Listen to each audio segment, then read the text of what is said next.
You're watching NewsX with me, Devika Chopra. Top focus right now is the political logjam in Pakistan. Yes, it has been 2 weeks since Pakistan held elections for national and provincial assemblies, but there is still no clarity as to who exactly will take charge of the sinking ship. On the one hand, former Prime Minister Nawaz Sharif has declared victory and announced an alliance with Bhutto Zardari's and some other parties, as well as a host of independents that were earlier associated with the disbanded Pakistan Tehreek-e-Insaf, which is former Prime Minister Imran Khan's political party. So who really then is in the contest of becoming Pakistan's next Prime Minister? As per reports, Nawaz Sharif has put out his own brother Shehbaz Sharif forward for the post of Prime Minister and his daughter Maryam Nawaz as the Chief Minister of the province of Punjab, the largest province of Pakistan and a very politically important province as well. Shehbaz Sharif was, remember, the Chief Minister of Punjab for 3 terms before rising to the post of Prime Minister after Imran Khan's government was dissolved in 2022. So candidate number 1 then becomes Shehbaz Sharif, younger brother of Nawaz Sharif, who was in political exile up until just a few weeks ago before he landed back in Pakistan from London to take charge. But it now seems that he wants his brother Shehbaz Sharif to be the front runner for the post of Prime Minister and his daughter Maryam Nawaz to hold the post of Chief Minister of Punjab. Second up is Bilawal Bhutto Zardari, the son of a former slain Prime Minister of Pakistan, Benazir Bhutto. He claims that a power-sharing formula was proposed by the Sharif brothers to him, wherein Shehbaz Sharif would be Wazir-e-Azam for 3 years and Bilawal would then take the post for the next 2 years. However, Bilawal says that this was rejected by him. In fact, if reports are to be believed, Nawaz Sharif is himself now rethinking his alliance proposals with the PPP, who are now in a position to play kingmakers with 54 seats.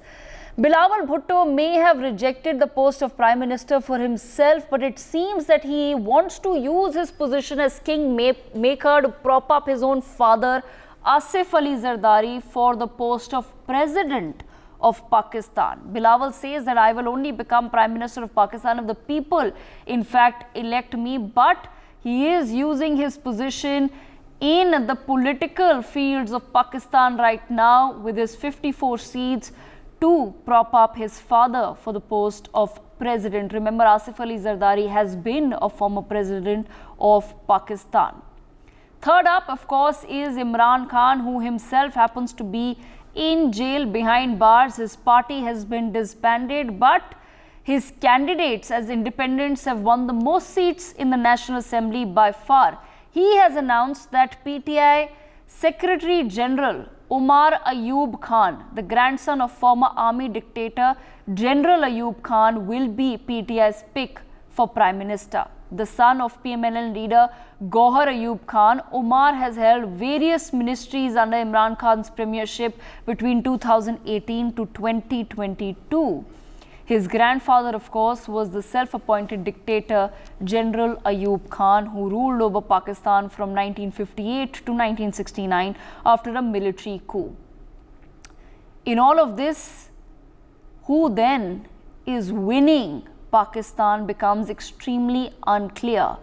This is perhaps the last thing that Pakistan needs at this point in time, especially amid allegations of large-scale rigging and bombshell statements coming from the Election Commission officials themselves. The question then really becomes, what really is going on in Pakistan? Since Pakistan is now back to looking at people whose parents and grandfathers have been former dictators, have been presidents, have been prime ministers. They're back into the same soup of the same families wanting to rule over Pakistan all over again with new faces.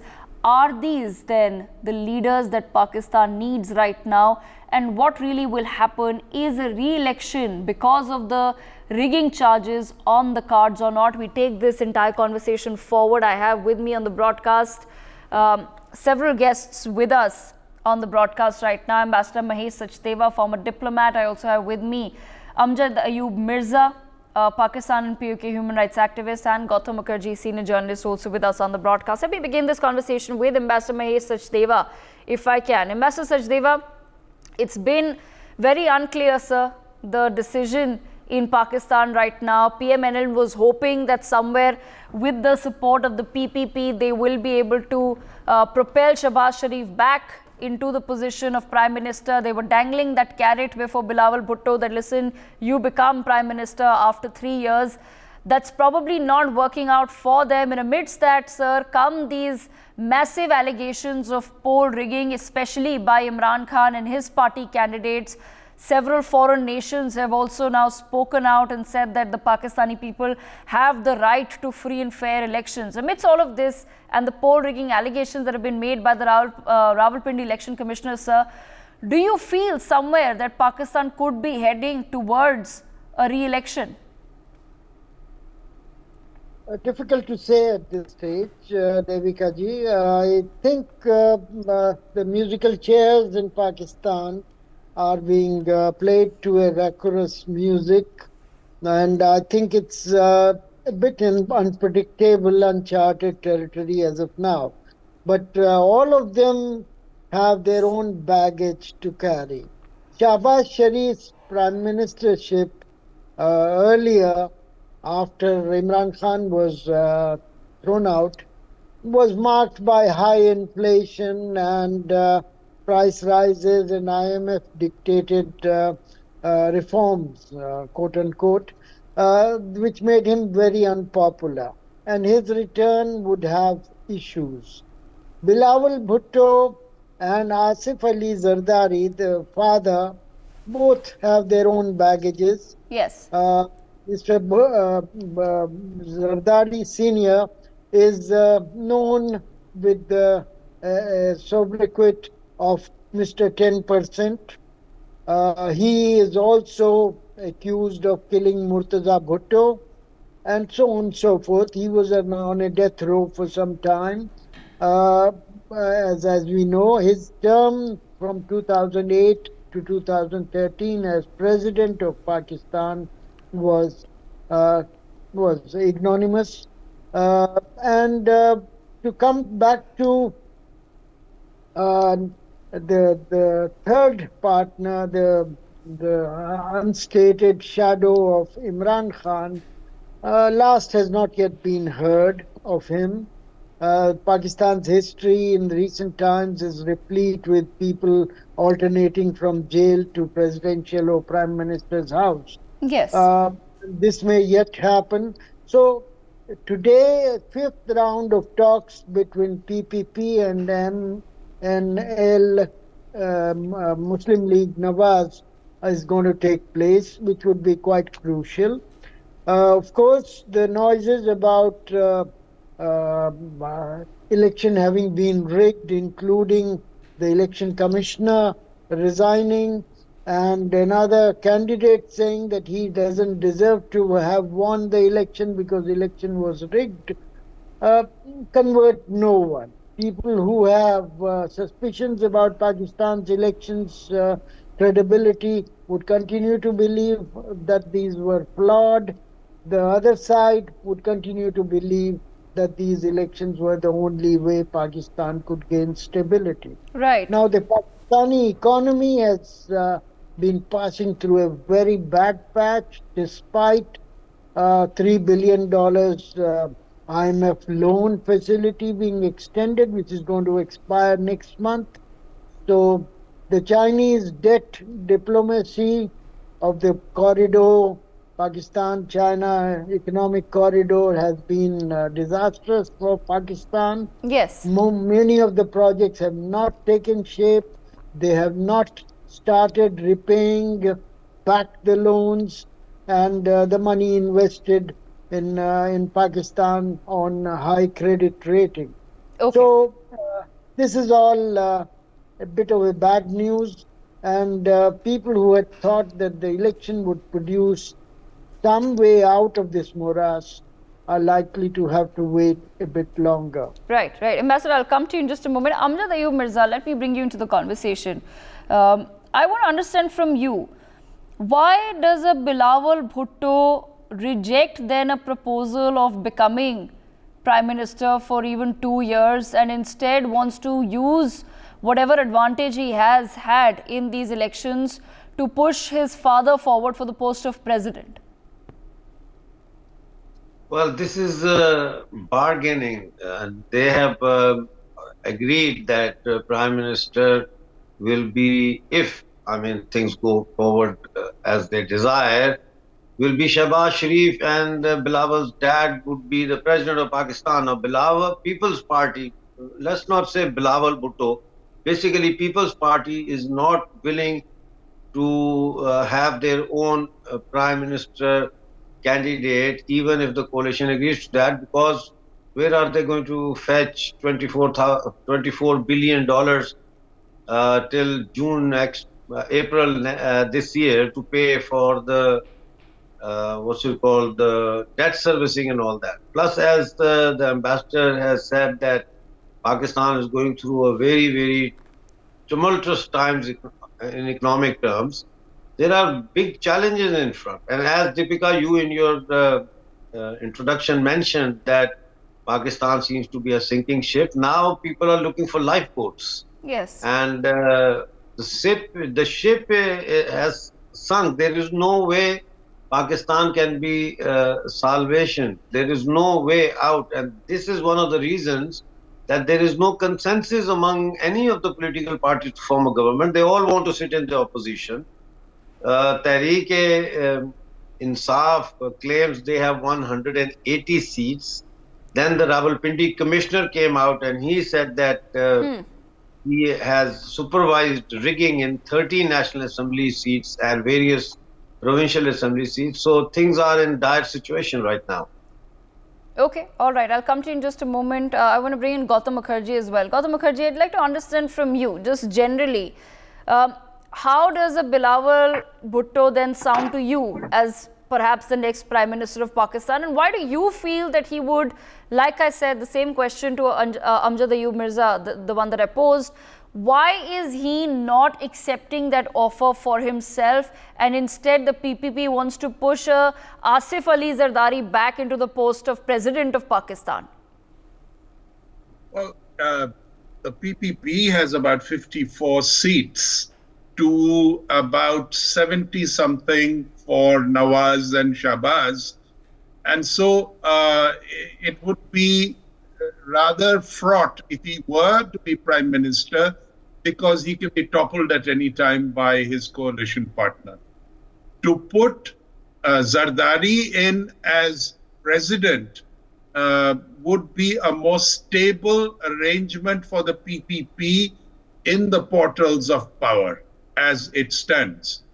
Now, the ghost of Imran Khan and his 95 plus, even if they were to declare re-elections and they are short of funds and this kind of thing would be difficult to execute. But even if they were to, if anything, the PTI candidates, that is the independents backed by the PTI, are likely to again win a majority or a near majority. So it is, in electoral terms, quite difficult to provide any kind of stability as it stands. Having said that, I am personally quite surprised that the election process seems to be more or less,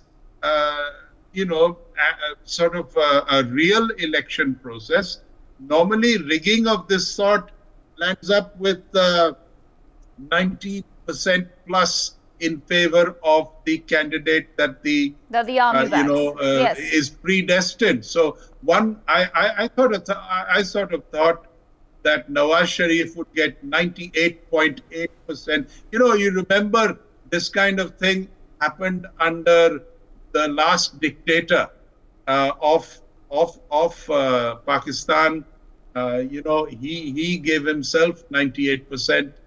So I'm surprised that these elections seem to be something like a real ballot.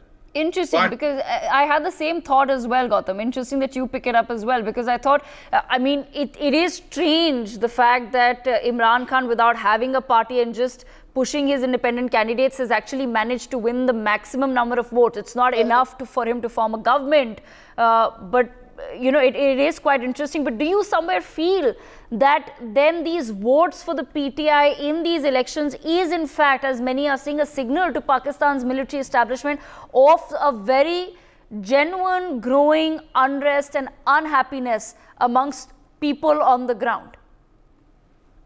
Yes, definitely, Devika. What I do believe is that the army is hesitant to put in either Nawaz Shahbaz or the PPP in any form and ignore these 95 seats because that is not going to be stable. They may well put in Ayub's grandson in combination with the smaller parties and possibly the PPP, which will be granted, no doubt, the presidency if the PTI candidate is installed.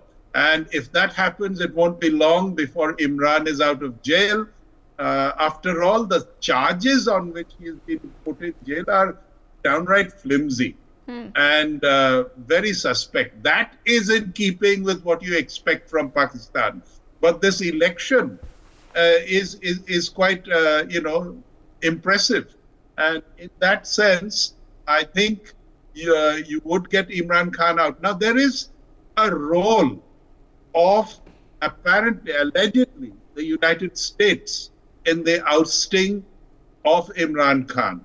Now, to what extent, and by implication, a endorsement of Nawaz Shahbaz combined to come back, particularly Nawaz to come back from exile, all the charges of corruption against him dropped, and a clean slate for him to try and be the prime minister. He doesn't want to be because, again, the instability would hit him harder as the patriarch of the party. And at this point in his life, he's more interested in installing his daughter, which he will probably succeed in doing, in some combination with the others, provided PTI doesn't get in. PTI, that is, its proxies, the independent candidates backed by it. So it's a very, now having said all this, if you put it aside for a moment and look at the dire straits that their finances are in, you can be sure, and nobody is holding his breath about them managing. But at the same time, based on past precedent, America in particular would like its leg in Pakistan and will see to it that it somehow carries on, by small doles from the IMF loans, but practically handed out as doles. And I think that will go on. America is very interested strategically in keeping its leg and, its influence going. There's a large CIA presence in Pakistan. The ISI is trained by the CIA. This is partly to needle and check India and partly to needle and check. It's the great game, Russia as well as Afghanistan. So, nothing dire is going to happen to Pakistan in terms of a breakup unless the Americans withdraw. The Chinese are less influential now, but the Americans have not vacated the place. Okay, I'm going to bring in Amjad Ayub Mirza back into the conversation. Amjad, your thoughts as well on the fact that somewhere these elections, even though Imran Khan is the one that's alleging massive poll rigging, and then of course there have been confession statements that have come out of election commissioners, but as Gautam Mukherjee also pointed out, What do you make, in fact, of the election result itself? It was not expected. The conversations that we were having before the elections were, in fact, tilted in favor of a Nawaz Sharif coming back to power, because essentially that's why he was brought back by the army from his exile in London in the first place. So now that the elections have taken place, and we can see that Imran Khan's party has, in fact, won the largest number of seats, with Nawaz coming second, what do you really make of what's happening on the ground? Is this then a true signal of how unhappy the Pakistani population truly is? And is the establishment then itself, your election commissions and all the agencies that are responsible for conducting the elections, are they also somewhere sending out a signal to the military establishment? Well, first of all, you see there are protests going on in every part of the country against poll rigging and against this election result. Pardon me. So that's the first thing we have to keep in mind. And the second thing is that Pakistan military, although might have bartered a deal, made a deal with Nawaz Sharif and asked him to come back, that they cleared all the cases that were against him in the courts and etc. But the military did not want Nawaz Sharif to win like a two-third majority, so that he becomes so powerful that he cannot be controlled and the parliament ends up dominating the military agendas. So I think somewhere the military, sorry? Go ahead, sir. Go ahead, please.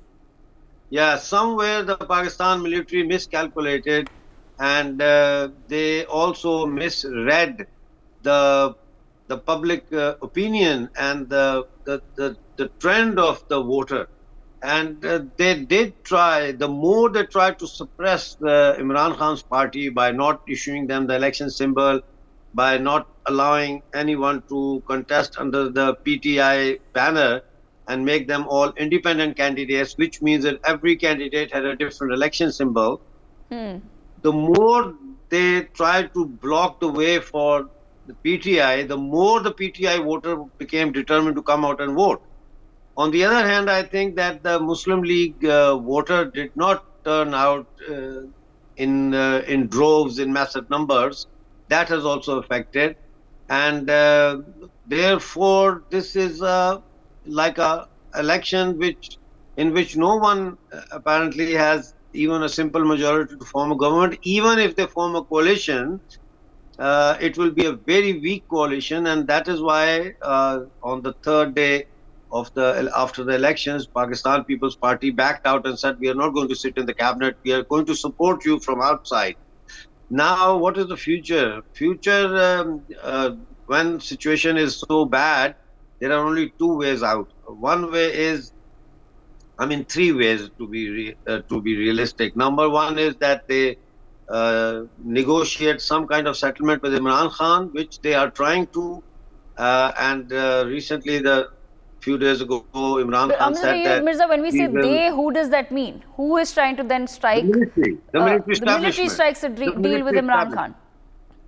The military establishment, of course, they have sent very senior people to negotiate with Imran Khan, and after that, Imran Khan issued a statement that once we form a government, we will follow the example of the conqueror of Mecca. Now, what example is that? It is that when Muhammad conquered Mecca, he forgave everyone.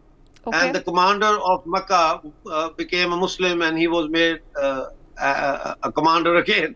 So that means that Imran Khan is showing signs of reconciliation at some level. Number two solution, not solution, but I think expectation would be that there's a rerun of elections.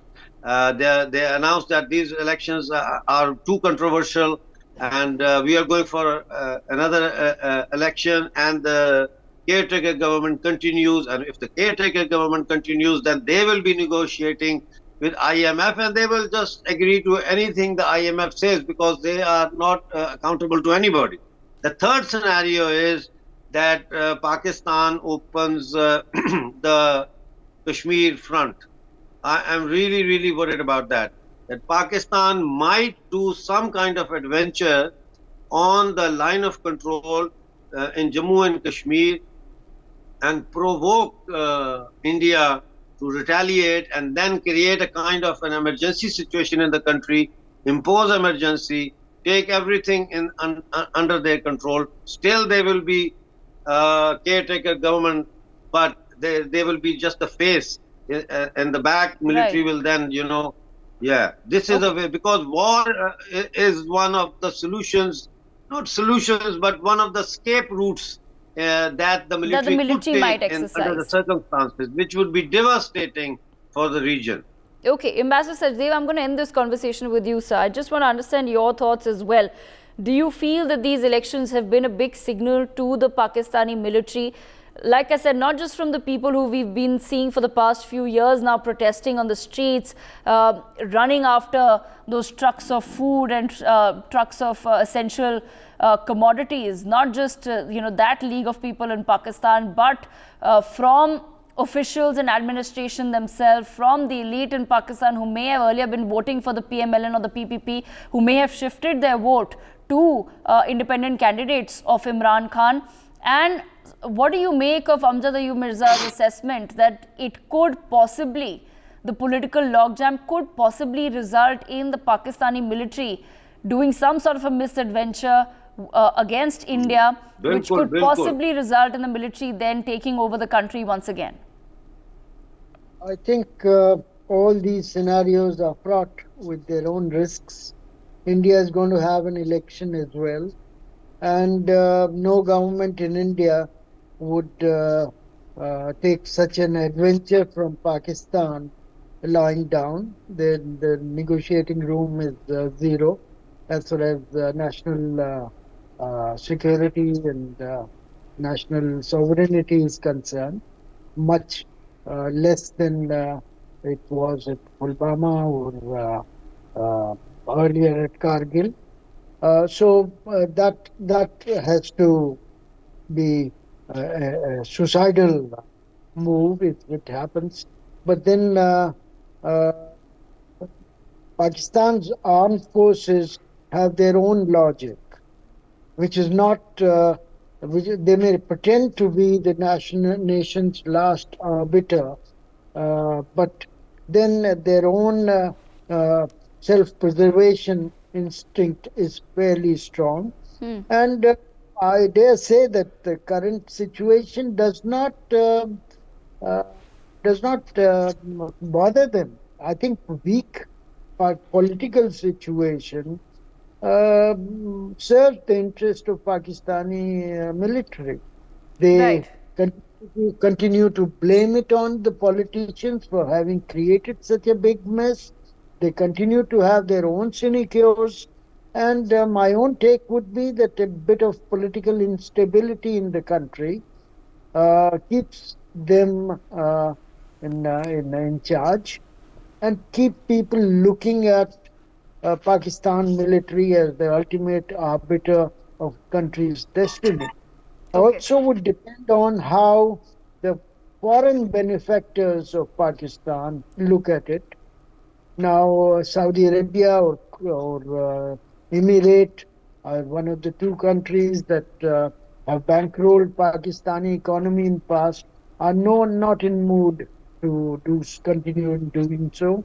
China is playing truant, having burnt its fingers in the $62 billion economic corridor business, and its own economy is in some difficulty.